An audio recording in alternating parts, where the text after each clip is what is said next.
Indrajit study point में आप सभी का स्वागत है। हम पढ़ रहे हैं एनसीईआरटी क्लास 10 अध्याय 1 हरिहर काका भाग 4, जिसमें हम आगे की कहानी जानेंगे। जब महंत जी उनका अपहरण करवा लिए तो आगे क्या हुआ। जब तीनों भाई थाने की तरफ चले गए तो क्योंकि गोली लग गया था एगो को।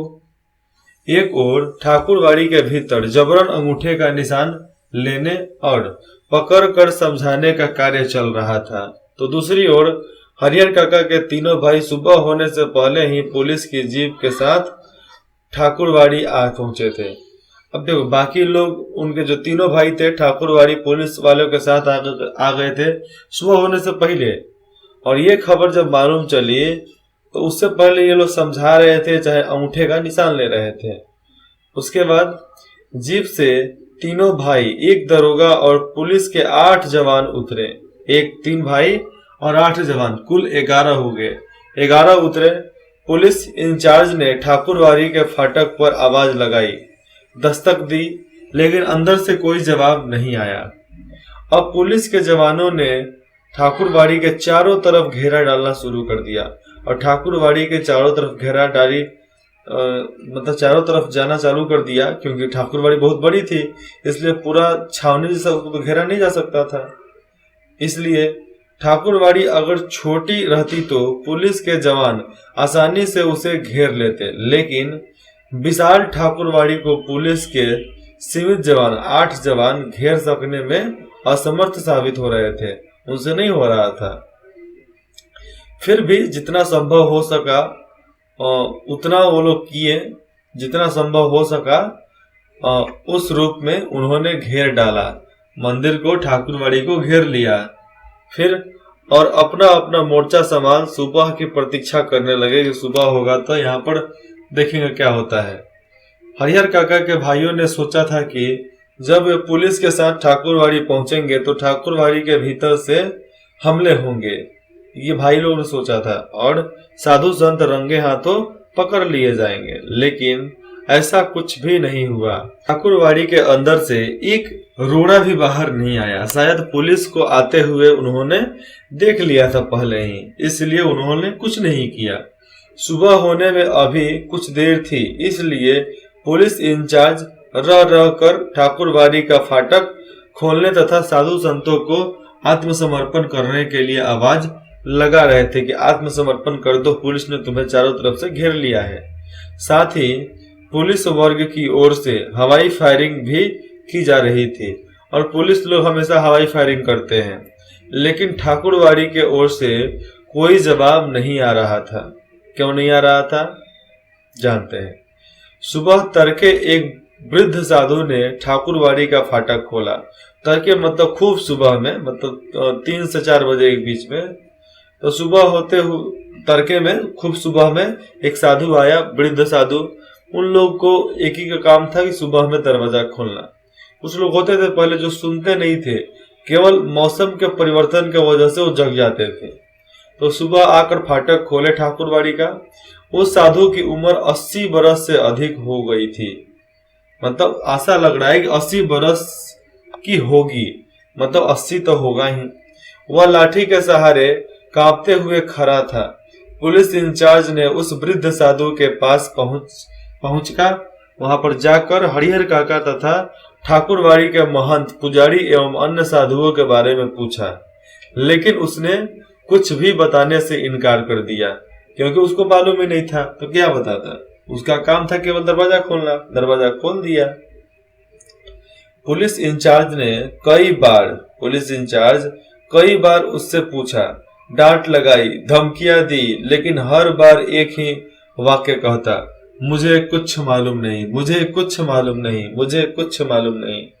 ऐसे वक्त पुलिस के लोग मारपीट का सहारा लेकर भी बात उगलवाते हैं, और उसके बाद उस साधु को पीट कर भी बात उगलवाने की कोशिश होती है। लेकिन उस साधु की वय देखकर, उम्र देखकर, बुढ़ापा, बहुत बूढ़ा हो गया, इसलिए पुलिस इंचार्ज को महटिया जाना पड़ता है, मतलब सब चीज छोड़ देना पड़ता है। उसको मारना छोड़कर, पूछना छोड़कर बाकी मंदिर की तलाशी की जाती है, क्योंकि ठाकुरवाड़ी का घर भी बड़ा था पूरा। पुलिस इंचार्ज के नेतृत्व में पुलिस के जवान पुलिस इंचार्ज के नेतृत्व में पुलिस के सभी जवान ठाकुरबाड़ी की तलाशी लेने लगे, लेकिन न तो ठाकुरबाड़ी के नीचे के कमरों में ही कोई मिला, न ही वहां पर कोई पाया गया, न ही छत के कमरों में ही कोई मिला। पुलिस के जवानों ने खूब छानबीन की। उस वृद्ध साधु के अलावा कोई दूसरा ठाकुरबाड़ी में नहीं दिखाई दे रहा था और नहीं भी था, क्योंकि सब भाग गए थे। हरिहर काका के भाई चिंता, परेशानी और दुखद आश्चर्य से घिर गए। क्यों? ठाकुरबाड़ी के महंत और साधु संत हरिहर काका को लेकर कहाँ भाग गए, ये सोच रहे थे। अब क्या होगा?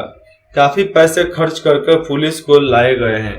अब देखो, मैं आपको कड़वा सच बताता हूँ, आज पुलिस के पास जाओगे तो आपका फ्री में एफआईआर लिखा जा सकता है। फ्री में एफआईआर लिखाता है ना? अभी भी फ्री में एफआईआर लिखाता है ना? फ्री में एफआईआर लिखाया जा सकता है। देखो, कंफर्म होकर ही बोल रहा हूँ। लेकिन पहले आप जाते ना तो पहले आपसे पुलिस वाला बोलता है कि एफआईआर लिखाने का पैसा दो। तो एफआईआर लिखाने का पैसा 5,000 10,000 ऐसे होता था। तो काफी पैसा लगा कर वो लोग पुलिस को लाए थे, क्योंकि एफआईआर लिखवाएंगे तो पैसा लेकर कोनो, बिना पैसा कोनो लिखवे नहीं करेगा। और पैसा क्यों? सरकार उस समय तेल डालने के पैसे नहीं देती थी, तो बढ़िया से आपको महीना देवे नहीं करते थे, तो पैसा कहां से देगी तेल डलवाने का? इसलिए वो लोग पैसा लेते थे। आज मिलता है तो नहीं डलवाते हैं। तो बहुत पैसा खर्चा करके वो लोग लाए थे।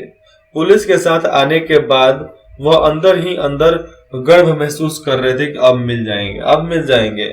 उन्हें लग रहा था कि अब भाइयों को वे आसानी से घर ले जाएंगे तथा साधु संतों को जेल भिजवा देंगे। लेकिन दोनों में से एक भी नहीं हुआ। क्यों नहीं हुआ? एक तो हो जाना चाहिए ना, भाई तो मिलता। ठाकुरबाड़ी के जो कमरे खुले थे उनकी तलाशी ले ली गई थी। बाद में जिन कमरों की चटकनी बंद थी उन्हें भी खोल कर देखा गया। एक कमरे के बाहर बड़ा सा ताला लटका रहा था, मतलब बड़ा सा ताला वहां पर लगा हुआ था। पुलिस और हरिहर काका के भाई सब वही एकत्र हो गए और उस कमरे की कुंजी की मांग वृद्ध साधु से की गई, तो उसने साफ कह दिया, मेरे पास नहीं है, मतलब मेरे पास चाबी नहीं है। जब उसे पूछा गया इस कमरे में क्या है, तब उसने जवाब दिया, अनाज है। यहाँ पर मंदिर का चढ़ावे वाला अनाज सब यहाँ पर रखा गया है। पुलिस इंचार्ज अभी भी सोच ही रहा था कि इस कमरे का ताला तोड़कर देखा जाए या छोड़ दिया जाए, कि अचानक उस कमरे के दरवाजे को भीतर से किसी ने धक्का देना शुरू कर दिया। पुलिस के कान खड़क गई। पुलिस के जवान सावधान हो गए, इसी में है। इसलिए ताला तोड़कर कमरे के दरवाजा खोला गया। कमरे के भीतर हरिहर काका जिस स्थिति में मिले उसे देखकर उनके भाइयों का खून खौल उठा। उस वक्त अगर महंत, पुजारी या अन्य नौजवान साधु उन्हें नजर आ जाते तो वे जीते जी उन्हें नहीं छोड़ते। मतलब उनके भाइयों के हाथे कोई भी साधु संत, चाहे पुजारी, महंत लग जाता तो मार ही डालते वो लोग, चाहे पुलिस हो चाहे कोई भी सामने। ये देखो इस तरह हरिहर काका किस तरह पकड़े गए थे। और ये सब यहाँ, ये वृद्ध साधु है जिसको पीटा गया था। तीनों भाई इसके कहाँ दिख रहे हैं? ये आपको 8 नौजवान दिख रहे हैं, बाकी सब तीनों भाई शायद पीछे होंगे, उतना ही दिखाया गया है। हरिहर काका के हाथ और पांव तो बांध ही दिए गए थे कि वो भागेगा नहीं। उनके मुंह में कपड़ा ठूंस कर बांध दिया गया था कि वो बोलेगा नहीं। हरिहर काका जमीन पर लुढ़कते हुए दरवाजे तक आए थे और पैर से दरवाजे पर धक्का लगाया था कि हमें मालूम चले कि वो इसी में है। काका को बंधन मुक्त किया गया। काका का हाथ पैर खोल दिया गया।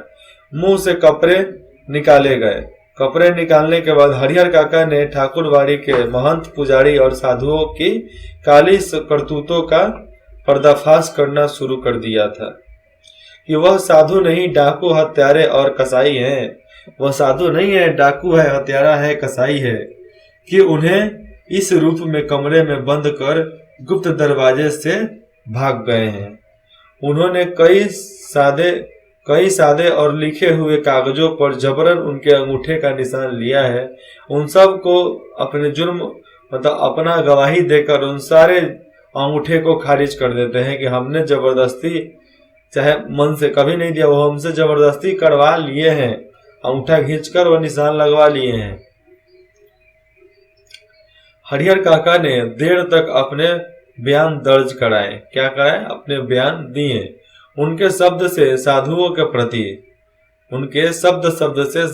प्रति नफरत और घृणा व्यक्त हो रही थी। शब्द शब्द में वो बहुत ज्यादा नफरत दिखा रहे थे साधु संतों के खिलाफ। जीवन में कभी किसी के खिलाफ उन्होंने इतना नहीं कहा होगा जितना ठाकुरवाड़ी के महंत, पुजारी और साधुओं के बारे में कहा है। देखो, पहले के जमाने में ये होता था, आज के जमाने में डाइन भक्साइन चुराई हो रही है सब, समझे? तो आज के जमाने में अगर भाई भाई में झगड़ा हो गया ना, तो एक भाई क्या करता है, वो एथिक्स सीख कर आएगा, ओझागिरी डाइन भक्साइन का काम तंत्र मंत्र विद्या सीख कर आएगा और तंत्र मंत्र कर देगा। लो, ना दोगे ना हम तुमको जिंदा छोड़ेंगे, मरो। यही नियम है आज का। जब हरिहर काका पुनः अपने भाइयों के परिवार के साथ रहने लगे थे, इस बार उन्हें दलान पर नहीं, घर के अंदर रखा गया था। किसी बहुमूल्य वस्तु की तरह उनको सजो कर रखा गया था, छिपा कर रखा गया था। उनकी सुरक्षा के लिए रिश्ते नाते में जितने सुरमा हैं, मतलब जितने पहलवान जैसे दिखने वाले लोग थे, सबको बुला लिया गया था। हथियार जुटा लिए गए थे। उसके बाद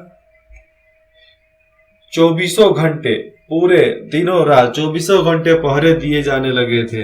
अगर किसी आवश्यक कार्यवश काका घर से गांव में निकलते, गांव में कहीं भी जाते, तो 4-5 की संख्या में हथियारों से लैस लोग उनके आगे पीछे चलते, मतलब बॉडीगार्ड उनके चलते थे। रात में चारों तरफ से घेर कर सोते थे। रात में चारों तरफ से घेर लेते थे। क्यों? क्योंकि कोई इनको उठा कर न ले जाए यहाँ से, तो उस तरह सोते थे घेर कर। भाइयों ने ड्यूटी बांध ली थी। क्या बांध ली थी? तो ड्यूटी बांध ली थी। उसके बाद से आधे लोग सोते तो आधे लोग जगकर पहरा दे रहे थे। आधे लोग सोते, आधे लोग जगकर पहरा दे रहे थे कि कभी कुछ भी हो जाए तो बचाया जा सकता है। इधर ठाकुरवाड़ी का दृश्य भी बदल गया था। एक से एक खुखार लोग ठाकुरवाड़ी में आ गए थे और एक से एक डाकुओं को वहां पर शरण मिलने लगा था। उन्हें देखकर ही डर लगता था। गांव के बच्चे ने तो ठाकुरवाड़ी की ओर जाना ही बंद कर दिया। हरिहर काका को लेकर गांव प्रारंभ से ही 2 वर्गों में बांटा गया था कि हरिहर काका को जमीन भाइयों को देना चाहिए और नहीं तो जमीन मंदिर को देना चाहिए, ठाकुरवाड़ी को देना चाहिए। 2 भाग में बट गया था। इस नई घटना को लेकर दोनों तरफ से प्रतिक्रियाएं व्यक्त की जाने लगी और ये जब घटना हुआ तो उसके बाद से दोनों लोग आपस में प्रतिक्रियाएं, झगड़ा भी कहीं कहीं होने लगा था और बात ऐसा कि बड़ा बड़ा डिबेट, बहस, गाली गलौज सब होने लगता था। और अब हरिहर काका एक सीधे साधे और भोले किसान की अपेक्षा चतुर और ज्ञानी हो चले थे। अब एकदम इनके दिमाग में था गया, अब नहीं देना है। वह महसूस करने लगे थे कि उनके भाई अचानक उनको जो आदर, सम्मान और सुरक्षा प्रदान करने लगे हैं, उसकी वजह उन लोगों के साथ उनका सगे भाई का संबंध नहीं बल्कि उनकी जायदाद है। अन्यथा वे उनको पूछते तक नहीं। चलो भाई, मानते हैं कि वो जो भी लगाव था उनके भाई उनके जमीन के वजह से लगाव रखते थे।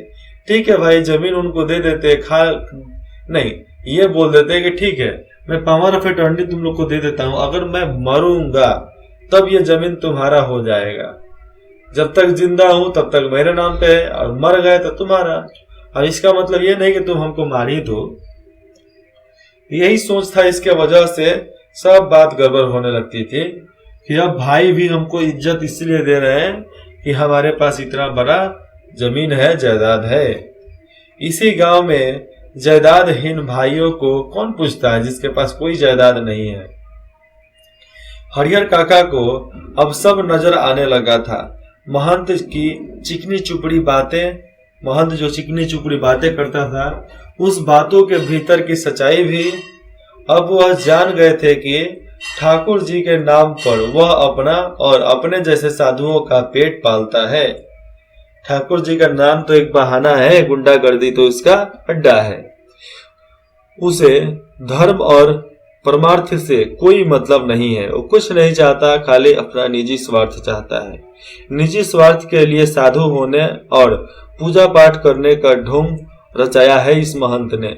साधु के बाने में महंत, साधु के भेष में महंत, पुजारी और अन्य जितने भी वहां पर सहयोगी हैं, लोभी, लालची और कुकर्मी हैं। जितने भी साधु के भेष में दिख रहे हैं, चाहे महंत हो, पुजारी हो, चाहे अन्य सहयोगी लोग, छोटे छोटे पुजारी, साधु, जवान नौजवान साधु, ये सब लोग लोभी, लालची और कुकर्मी हैं। छल बल कल किसी भी तरह धन अर्जित कर बिना परिश्रम किए आराम से रहना चाहते हैं। मतलब छल बल कल, कुछ भी करो, छल करो, किसी के साथ बल दिखाओ, चाहे बीच में किसी के साथ कूट झगड़ा लगाकर अपना काम चलाओ, किसी भी तरह धन अर्जित कर बिना पैसा कमाए ये लोग ऐश करना चाहते थे कि उसी से जब काम चल जाता था तो मेहनत क्यों करते। बात है कि नहीं। तो ये लोग खाली दिया बाती कर चाहते थे कि हमारा पूरा पेट भर जाएगा। वैसे ही वो भी रहा था। अपने घृणित इरादों को छिपाने के लिए ठाकुरवाड़ी को उन्होंने माध्यम बनाया था। वो जो उनका नफरत का इरादा था उसको छिपाने के लिए ही ठाकुरवाड़ी के माध्यम से वो लोग चल रहे थे। एक ऐसा माध्यम जिस पर अविश्वास न किया जा सके, मतलब उस पर आप विश्वास कर ही लोगे, अविश्वास करने की सवाल ही नहीं थी। इसलिए हरिहर काका ने मन ही मन तय कर लिया था कि अब महंत को वे अपने पास फटकने भी नहीं देंगे। इतना भी दम रखते हैं, पास आएगा तो भगा देंगे। साथ ही अपनी जिंदगी में अपनी जायदाद भाइयों को भी नहीं मिलेगा, नहीं लिखेंगे, अन्यथा फिर वह दूध की मक्खी हो जाएंगे। अन्यथा मैं लिख देता हूं तो मैं भी दूध का मक्खी, मतलब दूध में जब मक्खी पड़ता है तो उसको निकाल कर लोग फेंक देते हैं, तो वैसे ही हालत हो जाएगा मेरा, मतलब हरिहर काका का। वो लोग निकाल कर फेंक देंगे हमको, कोई उन्हें पूछेगा तक नहीं। बुढ़ापे का दुख बिताए नहीं बीतेगा, और बुढ़ापे का दुख कितना भी बिताएंगे लेकिन नहीं बीतने वाला।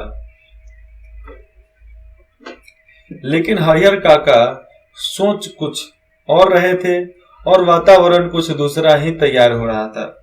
हरिहर काका कुछ और सोचा और वातावरण कुछ अलग ही तैयार। वहां ठाकुरवाड़ी से जिस दिन उन्हें वापस लाया गया था उसी दिन से उनके भाई और रिश्ते नाते के लोग समझाने लगे थे कि विधिवत अपनी जायदाद वे अपने भतीजों के नाम लिख दें, मतलब आप रजिस्ट्री कर दें भाइयों के बेटे भतीजों के नाम पर।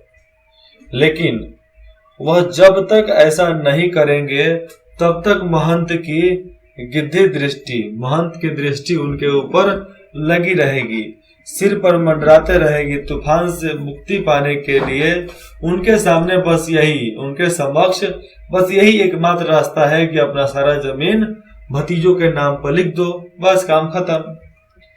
सुबह दोपहर शाम रात गए, सुबह दोपहर शाम रात गए तक यही चर्चा, मतलब सुबह से रात तक यही चर्चा हो रहा था। लेकिन हरिहर काका साफ नकार जाते थे। क्यों? कहते मेरे बाद तो मेरी जायदाद इस परिवार को स्वतः मिल जाएगी, इसलिए लिखने का कोई अर्थ नहीं है। महंत ने अंगूठे के जो जबरन निशान लिए थे उसके खिलाफ मुकदमा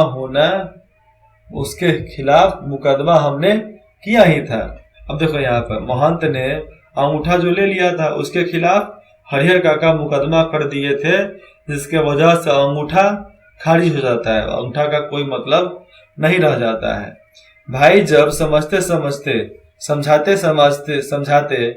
हार गए, तब समझाते भी थे समझते भी थे। जब हार गए तब उन्होंने डांटना और दबाव देना शुरू कर दिया, अपने बड़े भाई को दबाव डांटना शुरू कर दिया।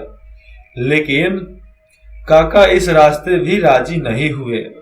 स्पष्ट कह दिया कि अपनी जमीन मैं नहीं लिखने वाला, अपनी जिंदगी में जीते जी मैं ये जमीन नहीं लिखने वाला। बस एक रात उनके भाइयों ने वही रूप धारण कर लिया जो रूप महंत और उनके सहयोगियों ने धारण किया था। मारपीट पर उतारू हो गए। हरिहर काका को अपनी आंखों पर विश्वास नहीं हुआ कि उनके वही भाई है ना, वही सगे भाई है ना, जो उनकी सेवा और सुरक्षा में तैयार रहते थे, उन्हें अपना अभिन्न समझते थे, जो उनकी नींद ही सोते और जगते थे। ये वही भाई है, हथियार लेकर उनके सामने खड़े रहते थे। ये वही भाई है जो हमको कभी अकेला नहीं छोड़ते थे, हमारे सुरक्षा के लिए हथियार लेकर चलते थे। आज वही भाई है जो हमको नींद लगने के बाद सोते और नींद खुलने से पहले उठ जाते हैं। और यही भाई देखो क्या क्या कर रहे हैं। कह रहे थे सीधे मन से कागज पर जहां जहां जरूरत है अंगूठे का निशान बनाते चलो, अन्यथा मार कर यही घर के अंदर गाड़ दूंगा। ये लोग बोल रहे थे कि अगर नहीं करोगे तो मार कर आपको यही घर के आंगन में ही आपको जमीन के अंदर गाड़ देंगे। गांव के लोगों को कुछ सूचना तक नहीं मिलने पाएगी और गांव के लोगों को कुछ समझ में भी नहीं आएगा। अगर पहले वाली बात होती तो हरिहर काका डर जाते, लेकिन अब तो वो जवान हो गए थे। अज्ञान की स्थिति में ही मनुष्य मृत्यु से डरता है। अब देखो, पहले की बात थी डर जाते थे, लेकिन मृत्यु से लोग कब डरता है? जब अज्ञानी होता है, उसके पास ज्ञान नहीं होता, इसलिए मृत्यु से डरता है। ज्ञान होने के बाद तो आदमी आवश्यकता पड़ने पर मृत्यु को वरण करने के लिए तैयार होता है। मृत्यु को अपने सिर पर धारण, अपने दिमाग पर धारण करके चलने वाला आदमी होता है। आज देखो, जब सबसे अधमरिया लोग होता है ना, जो मरने वाला होता है, समझो उसको कोई मार रहा है तो इतना तेज में वार करते हैं कि लोग का खटिया खड़ा कर सकते हैं। हरिहर काका ने सोच लिया कि ये सब एक ही बार उन्हें मार दें। मतलब हरिहर काका सोच लिए थे कि सब उन्हें एक ही बार मार दे, वह ठीक होगा। लेकिन अपनी जमीन लिखकर रमेश्वर की विधवा, रमेश्वर एक वहां पर गांव में कोई था, तो उसकी विधवा मतलब उसकी पत्नी, रमेश्वर की विधवा की तरह शेष जिंदगी में घुट घुट कर मरे, यह ठीक नहीं होगा। अभी हमको मार देंगे तो ठीक है, लेकिन जिस तरह रमेश्वर की पत्नी घुट घुट कर मरी है, उससे अच्छा होगा हम ऐसे ही मर जाए। लेकिन हम जमीन नहीं लिखेंगे। रमेश्वर की विधवा को बहला फुसला कर उसके हिस्से की जमीन रामेश्वर के भाइयों ने लिखवा लिया था। शुरू में तो उसका खूब आदर मान किया गया, लेकिन बुढ़ापे में उसे दोनों जन खाना देते उन्हें अखरने लगा। दोनों जन मतलब 2 समय, सुबह और शाम 2 समय खाना देने में भी उनको अखरने लगा। तो बुढ़िया को ये लोग खाना भी नहीं देते थे। अंत में उसकी वह दुर्दशा हुई, वह दुर्गति हुई उस समय उसकी, कि गांव के लोग देखकर सिहर जाते हैं। आज भी गांव के लोग देखकर सिहर जाते हैं रमेश्वर काकी की जिंदगी को देखकर। हरिहर काका को लगता है कि अगर रमेश्वर की विधवा ने अपनी जमीन नहीं लिखी होती तो अंत समय तक लोग उसके पांव पखाड़ते हैं। ये नियम है, अंत समय तक पांव पखाड़ते ही लोग, कहाँ जाएंगे भागकर। हरिहर काका गुस्से में खड़े हो गए और गरजते हुए कहा, मैं अकेला हूं, तुम सब इतने हो, ठीक है मुझे मार दो, मैं मर जाऊंगा, लेकिन जीते जी एक धूड़ जमीन भी तुम्हें नहीं लिखूंगा। ये मैं वादा करता हूं कि एक भी धूड़ जमीन तुमको नहीं लिखूंगा। तुम सब ठाकुरवाड़ी के महंत पुजारी से तनिक भी कम नहीं हो, तुम वैसे ही हो। तुम महंत से और पुजारी से कतई कम नहीं हो सकते, जैसा तुम्हारा बर्ताव अभी चल रहा है अपने बड़े भाई के खिलाफ। इसके बाद देखते हैं कि क्या होता है कहानी अगले भाग में।